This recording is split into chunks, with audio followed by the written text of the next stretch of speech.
Hello everyone, welcome to job guide. তোমরা জানো ভালো করেই এই চ্যানেলটার মাধ্যমে আমি পড়াশোনা সংক্রান্ত নানান তথ্য তোমার সাথে শেয়ার করে থাকি। তো আমরা কিন্তু পিএসসি ক্লার্ক মেন্সের জন্য ট্রান্সলেশন করাচ্ছিলাম। বিগত বছরে কিছু ট্রান্সলেশন কিন্তু আমরা করাচ্ছিলাম। আজকে বাংলা থেকে ইংরেজির ক্লাসে কিন্তু একটা পার্ট 2, যার মধ্যে আমরা বাকি ট্রান্সলেশনগুলো কভার করবো, যেগুলো আমাদের প্রিভিয়াস ইয়ারে এসেছিলো। তো চলো শুরু করি। এরপরে আমরা রিপোর্টিং প্রেসের ওপর কিন্তু ক্লাস আনছি। তো আজকে যে ট্রান্সলেশনটা প্রথম দেখবো সেটা হচ্ছে পিএসসি ক্লার্ক 2002-তে এসেছিলো কিন্তু এটা। চিত্তরঞ্জনের পিতা, আমি বারবার বলেছি যে কোনো ট্রান্সলেশন করার আগে কিন্তু 1 থেকে 2 বার কিন্তু ভালো করে পড়ে নেবে। চিত্তরঞ্জনের পিতা অনেক ঋণ করিয়া দেউলিয়া হইয়াছিলেন। তো দেখো, দেউলিয়ার ইংরেজি কিন্তু ব্যাংক্রাফট। এই ওয়ার্ডগুলো একটু নোট করতে হবে। ব্যাংক্রাফট মানে কিন্তু দেউলিয়া। চিত্তরঞ্জনের পিতা অনেক ঋণ করিয়া, ঋণ লোন বলতে পারি আমরা, ঠিক আছে, বা ডেপ্ট বলতে পারি, DEBT, ঠিক আছে। চিত্তরঞ্জনের পিতা অনেক ঋণ করিয়া দেউলিয়া হইয়াছিলেন। Taking many loans, Chittaranjan's father became a bankrupt, ঠিক আছে। চিত্তরঞ্জন তার উপার্জিত অর্থে সেই সকল ঋণ পরিশোধ করেন। পরিশোধ করা ইংরেজি কি? রিপে। রিপে করা মানে হচ্ছে কিন্তু পরিশোধ করা। পে মানে শোধ করা, রিপে মানে পরিশোধ। তো চিত্তরঞ্জন তার উপার্জিত অর্থে সেই সকল ঋণ পরিশোধ করেন। চিত্তরঞ্জন রিপেড দ্য লোন, এই লোনগুলো নিয়েছিল। তো Chittaranjan repaid the loan with his earned money, তার উপার্জিত অর্থ, আর্নড মানি। আর্ন করা মানে হচ্ছে উপায় করা, আর্নড মানি, ঠিক আছে, উপার্জিত অর্থ। তাহার এই কার্যের জন্য বিচারপতি ফ্লেচার খুব প্রশংসা করিয়াছিলেন। Justice Fletcher praised him very much for his did, তার এই কর্মের জন্য। ডিড মানে কি? কর্ম বা কাজ, ঠিক আছে। প্রেজড মানে কি? প্রশংসা। আমরা এখানে অ্যাডমায়ার কথাটাও ইউজ করতে পারি, অ্যাডমায়ার। ঋণ শোধ করিবার পর তিনি প্রায় প্রতিদিন প্রচুর অর্থ দান করিতেন। আফটার রিপেইং দ্য লোন, টাকা পরিশোধ করার পর, তার মানে after repaying the loan he donated plentiful amount of money. He donated, দান করিতেন, বা হি ইউজ টু ডোনেট, এটাও লিখতে পারি আমরা, এটা খুব বেটার ইংরেজি হয়। He use to donate great amount of মানি, এটা লিখতে পারি আমরা, অ্যামাউন্ট অফ মানি, ঠিক আছে। ডোনেট করা মানে কি? দান করা। নেক্সট কী বলছে দেখি আমরা, এমন উদার দানের তুলনা পাওয়া যায় না। There is no comparison of such donation, ঠিক আছে। 1920 সালে মহাত্মা গান্ধীর আহ্বানে আপন ভোগ সম্পদ ত্যাগ করিয়া যখন চিত্তরঞ্জন দেশ সেবায় নিজেকে নিয়োজিত করিলেন, তখন দেশবাসী তাকে দেশবন্ধু আখ্যায় সম্মানিত করল। তো অনেকটা বড় সেন্টেন্স এটা। তো আমরা এইভাবে ভেঙে নেবো যে 1920 সালে মহাত্মা গান্ধীর আহ্বানে, এইটুকু যদি ভাবি তাহলে কী হবে? আহ্বানে ভোগ সম্পদ ত্যাগ করিয়া যখন চিত্তরঞ্জন দেশ সেবায় নিজেকে নিয়োজিত করলেন, ঠিক আছে। ইন রেসপন্স টু দ্য সামন অফ মহাত্মা গান্ধী, সামন মানে কি? আহ্বান, সামন, ডাক বা আহ্বান। তো ইন রেসপন্স অফ দ্য সামন of Mahatma Gandhi living the belongings and wealth, দেখো তার ভোগ সম্পদ এগুলোর ইংরেজি কি? বিলঙ্গিংস, ঠিক আছে, বিলঙ্গিংস অ্যান্ড ওয়েলথ, সম্পদ। In response to the summon of Mahatma Gandhi leaving the belongings and wealth in 1920, সময়টা দিলাম এবার আমি।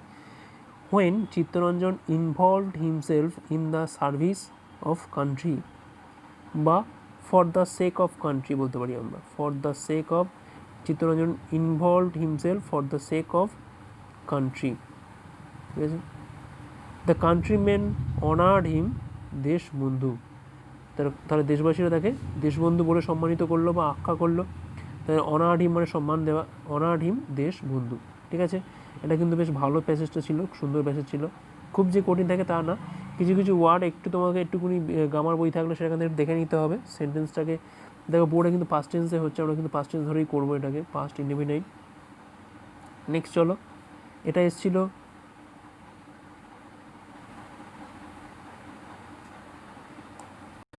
তো এটা এসেছিলো পিএসসি ক্লার্ক 2000-এ। কী বলেছে এখানে? সকাল 7:09 সময়ে বিমান আক্রমণের বিপদ সংকেত বেজে উঠল। তাহলে এরকম সময় দেওয়া, তাহলে আমরা কী লিখি না 7:09 AM যেরকম লিখি, আমার সময় যেরকম লিখি। তো at 7:09 AM in the morning the air raid sirens sounded, সংকেত বেজে উঠলো। সাইরেন মানে হচ্ছে তোমার বিপদ সংকেত, এয়ার রেড সাইরেন সাউন্ডেড। হঠাৎ দেখা গেল আকাশে এক চোখ ঝলসানো সাদাটে গোলাপি আলোর ঝলক, সেই সঙ্গে অস্বাভাবিক এক কম্পন। A sudden blinding light pink and white appeared in the sky. Blinding light মানে কি? চোখ ঝলসানো, ঠিক আছে। Pink and white appeared in the sky, that was accompanied, দেখো সেই সঙ্গে অস্বাভাবিক এক কম্পন। This was accompanied by an unnatural quake. Quake মানে কি? কম্পন, আর্থকোয়েক বলি আমরা, ভূমিকম্প। তো কোয়েক মানে কম্প। তাহলে আমরা দ্যাট ওয়াজ অ্যাকম্পানিড মানে এইটার সঙ্গে এইটা জড়িয়ে রয়েছে, ঠিক এটার পরেই এটা ঘটলো। তো that was accompanied by an unnatural quake.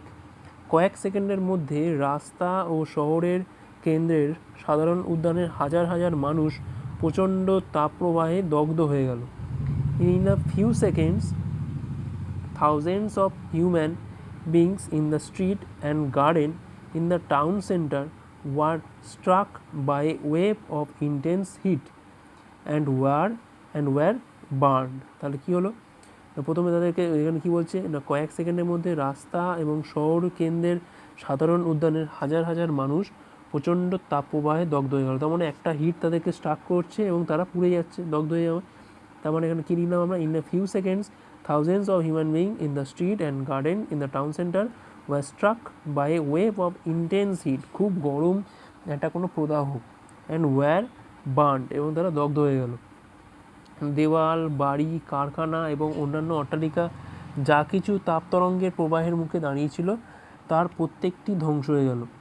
Wall, houses, factories and other buildings which were on the way of the wave of flame, তাপপ্রবাহ, ওয়েভ অফ ফ্লেম, ঠিক আছে। ওয়েভ অফ ফ্লেম মানে হচ্ছে তাপপ্রবাহ, wave of flame, were burned, were completely destroyed, ঠিক আছে, পুরোপুরি ধ্বংস হয়ে গেল। ডিস্ট্রয় করা মানে কি? ধ্বংস করে দেওয়া। ডগস অ্যান্ড, আচ্ছা তারপরে দেখি কী লেখা, ঘোড়া, কুকুর এবং গবাদি পশুও মানুষের মতো একই নিয়তির বলি হলো। Horses, dogs, cattle suffer the same fate as the people. মানুষ যেরকম মানুষের যেরকম ভাগ্যে পরিণতি হলো ওদের ক্ষেত্রেও তাই হলো। তাহলে suffer the same fate as the people. এমনকি উদ্ভিদ জগতও নিষ্কৃতি পেল না। Not even the plants were spared. Spare মানে কি? ছাড় দেওয়া। তাহলে ছাড় দেওয়া হয়নি, নট লেখা রয়েছে, ছাড় পায়নি মানে কোনো নিষ্কৃতি পেল না। সন্ধ্যার মধ্যে আগুন কমতে শুরু করলো এবং তারপর নিভে গেল। In the evening the fire diet down and finally put off. দেখো এটা কিন্তু ফেজার ভার্ব। পুট অফ মানে কিন্তু নিভে যাওয়া, ঠিক আছে, নিভে যাওয়া। পড়বার মতো আর কোনো বস্তু অবশিষ্ট রইল না। হিরোশিমা অস্তিত্ব লুপ্ত হয়ে গেল। There was nothing left to burn, কোনো কিছুই নেই আর, nothing left. Hiroshima had been destroyed its existence. দেখো এটা কিন্তু হিরোশিমা নাগাসাকি যে বোমা বিস্ফোরণ হয়েছিল তার উপর কিন্তু দেওয়া হয়েছে। Hiroshima had been destroyed its existence, পুরোপুরি ধ্বংস হয়ে গেল। বা আমরা লিখতে পারি এখানে হিরোশিমা ওয়াজ ডিস্ট্রয়েড কমপ্লিটলি, ঠিক আছে, এটা লিখতে পারি আমরা। নেক্সট চলো, বি.সি. ক্লার্ক 1999-তে এসেছিলো এটা। রবীন্দ্রনাথ বাংলার সর্বশ্রেষ্ঠ কবি। Rabindranath is the greatest poet of Bengal, ঠিক আছে, বাংলার সর্বশ্রেষ্ঠ কবি। শুধু বাংলাদেশের কেন, তিনি সর্বকালের শ্রেষ্ঠ কবিদের মধ্যে অন্যতম। He is not only the greatest to the Bengali but also, Bengali একটা হবে, but also one of the greatest of all poets all over the world and for ever, চিরকালে, সর্বকালের জন্য বলছি, ফর এভারটা আমি এখানে যোগ করলাম। দেখো পুরো এখানে কিন্তু সুপারলেটিভ ডিগ্রিতে হচ্ছে, গ্রেটেস্ট মানে ওনার থেকে গ্রেট আর কেউ নেই। 1913 সালে সাহিত্য চর্চার প্রধান পুরস্কার নোবেল প্রাইজ পাইয়া তিনি বাংলা সাহিত্যকে বিশ্ব সাহিত্যের দরবারে উন্নীত করেন। By winning the Nobel prize, তিনি 1913-তে কী করেছিলেন? নোবেল প্রাইজ জিতেছিলেন। তো বাই উইনিং, জিতে, দ্য নোবেল প্রাইজ ইন 1913, 1913 সালে, he established Bengali literature in the threshold of world literature, ঠিক আছে, বিশ্ব সাহিত্যের দরবারে। থ্রেশহোল্ড অফ ওয়ার্ল্ড লিটারেচার মানে কি? বিশ্ব সাহিত্যের দরবারে। এস্টাবলিশ মানে কি? প্রতিষ্ঠা করা। কাকে প্রতিষ্ঠা করেছিল? বেঙ্গলি লিটারেচার বা বাংলা সাহিত্যকে। তাহলে বাংলা সাহিত্যকে তিনি প্রতিষ্ঠা করেছিলেন। 1901 সালে নোবেল বৃত্তি স্থাপন হইতে আরম্ভ করিয়া আজ পর্যন্ত বহু শ্রেষ্ঠ সাহিত্যিক এই পুরস্কার লাভ করিয়েছেন। Since 1909 many greatest literatures on this Nobel prize.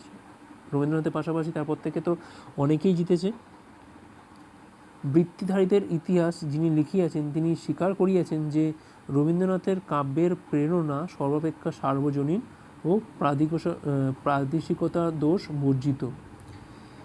The writer who wrote the history of the scholar, তো যিনি লেখেন, এই যে পুরো রেকর্ডটা যিনি রাখেন, তো the writer who wrote the history of the scholar acknowledges, স্বীকার করে, ঠিক আছে, that the literary works of Rabindranath inspired universally and apart from regional biasness. দেখো, প্রাদেশিকতার দোষ মানে কি, যেগুলো রিজিওনাল কনফ্লিক্ট হয়, ঠিক আছে, সেইগুলোর থেকে বাইরে, কোনো রকম দ্বন্দ্ব ছিল না তার লেখার মধ্যে, রিজিওনাল বায়াসনেসের বাইরে, apart from regional biasness. Rabindranath inspired universally and apart from regional biasness, ঠিক আছে। তো আমরা কিন্তু প্রিভিয়াস যেগুলো করিয়ে দিচ্ছি তোমাদের সুবিধার জন্য, যাতে তোমাদের একটা আইডিয়া হয়ে যায়। এখান থেকেই যে লিখতে হবে এরকম কোনো গ্যারান্টি নেই, তোমরা দেখে নাও প্রথমে বাংলাটা কী রয়েছে, তারপর নিজের মতো করে তোমরা কিন্তু ট্রাই করতে পারো। খুব যে কঠিন থাকে তা না, এটা কিন্তু নিজের এক্সপিরিয়েন্সে হয়ে যাবে, তোমাদের মাধ্যমিক সময় তো করেছিলে, সেই অনুযায়ী হয়ে যাবে। নেক্সট চলো, পিএসসি ক্লার্ক 1998তে এসেছিলো এটা। আবার সেই দল, অস্ট্রেলিয়া ও Pakistan, the two teams again, Australia and Pakistan, এই দুই দেশই মুখোমুখি ত্রিদেশীয় সিরিজের ফাইনালে। This two countries face the final of trination series, 3 ম্যাচের ফাইনালের প্রথমটি হবে আগামীকাল। Among the 3 final matches the first will be held tomorrow, আগামীকাল হবে। দেখো উইল বি হেল্ড, দেখো প্যাসিভ হয়েছে করেছে এটা। ইংল্যান্ডে গত বিশ্বকাপের ফাইনালে স্টিভ ও আক্রমের দলের মধ্যে প্রতিদ্বন্দ্বিতা হয় এবং আক্রমদের হেলায় হারিয়ে কাপ জেতেন স্টিভরা। তাহলে in the last world cup, গত বিশ্বকাপে, in the last world cup final there was contest between the teams of Steve and Akram and easily defeating the team of Akram, the team of Steve won the cup. তাহলে ইংল্যান্ডে গত বিশ্বকাপে, in the last World Cup England final, in the last World Cup final there was contest between the teams of Steve and Akram and easily defeating, দেখো এখানে বলেছে কি হেলায় হারিয়ে, হেলায় হারিয়ে, তাহলে কী হলো, ইজিলি ডিফিটিং, খুব সহজে হারিয়ে। ডিফিটিং কাকে হারিয়েছে, দ্য টিম অফ আক্রম, একটা সেন্টেন্সের মধ্যে সাবজেক্ট থাকবে, একটা ভার্ব থাকবে, আর থাকবে অবজেক্ট। আমরা যদি প্রশ্ন করি যে কাকে হারিয়েছে, দেখো easily defeating the team of আক্রমকে হারিয়ে। দ্য টিম অফ স্টিভ, কারা জিতেছিল, the team of Steve won the cup in England, এইখানে ইংল্যান্ডটা ঢোকাতে পারো, ঠিক আছে, লাস্টে ইংল্যান্ডে ঢোকাতে পারো। প্রথম দিকে দিলে শুনতে বেশি লাগছে। তাহলে in the last world cup final there was contest between the teams of Steve and Akram and easily defeating the team of Akram and the team of Steve won the cup in England, ঠিক আছে। Last লাইনটা কী বলেছে, এই ত্রিদেশীয় সিরিজেও বিশ্ব চ্যাম্পিয়নের মতো খেলছে Australia. In this tri-nation series Australia is playing like a world champion, বিশ্ব চ্যাম্পিয়নের মতো খেলছে মানে ওয়ার্ল্ড চ্যাম্পিয়নের মতো খেলছে, ঠিক আছে, সোজা ছিল এটা। ক্রিকেট নিয়ে কিন্তু আগে খুব দিত, এখন ক্রিকেট নিয়ে দেবে কি না বলতে পারছি না, তবে কোনো সোশ্যাল ইস্যু থেকে বা কোনো গল্প থেকে কিন্তু দিতে পারে। খুব চর্চিত এটা, এই ট্রান্সলেশনটা খুব চর্চিত, সবাই খুব আলোচনা করে এটা নিয়ে। ফেলুদার গল্প আমাদের সবারই কম বেশি ফেভারিট। একটি চারমিনার ধরিয়ে পরপর 2টি ধোঁয়ার রিং ছেড়ে ফেলুদা বলল, জিওমেট্রির বই বলে আলাদা কিছু নেই। লাইটিং এ চারমিনার, চারমিনার ধরিয়ে মানে কি, লাইটিং এ চারমিনার, ঠিক আছে, লাইটিং মানে জ্বালানো। Lighting A Charminar consecutively let out 2 rings of smoke, consecutively মানে কি পরপর, ঠিক আছে, একটার পর একটা, এইটা বোঝাতে আমরা কি ইউজ করি, consecutively let out 2 rings of smoke. Feluda said, Feluda কী বললো, জিওমেট্রির বই বলে আলাদা কিছু নেই, ঠিক আছে। দেখো এখানে বললোটা কিন্তু আমরা লিখলাম কিসে, পাস্ট টেন্সে, এটা কিন্তু অনেকটা উক্তির পরিবর্তনের মতো, ন্যারেশনের মতো। তো আমরা কিন্তু এখানে যেহেতু কোট করে দিয়েছে, কোটগুলো কিন্তু যেরকমভাবে বলছে, দেখো আমরা কিন্তু এটা প্রেজেন্টেই লিখবো। কোটের মধ্যে কিছু থাকলে যদি পড়ে দেখি যেটা তোমার বর্তমান নিয়ে বলছে, তাহলে কিন্তু বর্তমানের মতো করেই লিখবো, আমরা কিন্তু এটা পাস্ট টেন্স দেবো না, যে বলবো না যে দে আর নো ডিফারেন্ট বুক বা দে আর নো বুক, আমরা লিখবো না। আমরা কি লিখবো এখানে, there is no different book on geometry, ঠিক আছে, জিওমেট্রির বই বলে আলাদা কিছু নেই। যে কোনো বই জিওমেট্রির বই হতে পারে, কারণ সমস্ত জীবনটাই geometry. Any book can B A geometry book because all life is geometry. খুবই সোজা ছিল এটা। লক্ষ্য করি নিশ্চয়ই ধোঁয়ার রিংটা যখন আমার মুখ থেকে বেরোলো তখন ওটা ছিল perfect circle. Surely you notice, নিশ্চয়ই surely you noticed that the ring of smoke when let out from my mouth it was in a perfect circle, বা আমি বলতে পারি এটা ইট ওয়াজ আ পারফেক্ট সার্কেল। ইনটা দেওয়া দরকার নেই এখানে কোনো, ইট ওয়াজ এ পারফেক্ট সার্কেল, ইন দেওয়ার কোনো দরকার নেই। এই সার্কেল জিনিসটা কীভাবে ছড়িয়ে আছে বিশ্ব ব্রহ্মাণ্ডে সেটা একবার ভেবে দেয়। Think how this circle spreads in the universe, বা আমি এটা প্যাসিভ করে দিতে পারি, how this circle is spreaded in the universe, এইভাবে করতে পারি। বা এইভাবে দিতে পারি যে think how this circle spreads in the universe, কীভাবে বিশ্বব্রহ্মাণ্ডে ছড়িয়ে আছে, এটা কিন্তু পুরোটাই প্রেজেন্ট টেন্সে। এত অবধি কিন্তু আমরা উক্তি পরিবর্তনের মধ্যে কিন্তু আমরা এখানে সেট দিলাম, কারণ এটা পাস্ট টেন্সে বলেছিল বলে, কিন্তু যেটুকু বললো সেটুকু কিন্তু আমরা দিলাম কিন্তু সব প্রেজেন্ট টেন্সের ওপরই, ঠিক আছে। তো বন্ধুরা আমাদের কিন্তু ট্রান্সলেশন ক্লাসটা প্রায় শেষ, এরপর কিন্তু আমরা রিপোর্টিংয়ের ক্লাস এবং প্রেসির ক্লাস নিয়ে আসবো। তো অবশ্যই তোমরা ভিডিওটাকে একবার লাইক করো, শেয়ার করো পারলে, এবং ভিডিওটা পরে ভিডিও করে অবশ্যই সাবস্ক্রাইব করে রাখো। Thanks for watching.